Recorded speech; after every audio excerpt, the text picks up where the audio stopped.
Want to know how to change your currency in Agoda? Well, no worries.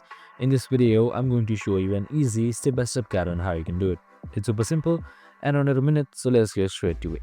Now, first things first, simply open up your agoda.com website. So just simply open up your web browser and type in agoda.com. So once you have done that, you should be provided with this window and your website interface right here. So on the top right side, you should be seeing your profile. So you can just simply click on it to open up your profile, and here you can just simply scroll all the way down. So if you don't see your profile, you need to log in. So we have also created a video on how to log in or sign up, so make sure to watch it. So once you've selected it, you can just simply scroll down until you see settings, and right below settings you should be seeing your language right here. So you can just simply select it. So once you've selected, select your language, just simply change it accordingly as you want, and then you're good to go. And that's it. Super simple and easy. I hope this video helped. If it did, make sure to like, subscribe, and tune in with us for more of these videos.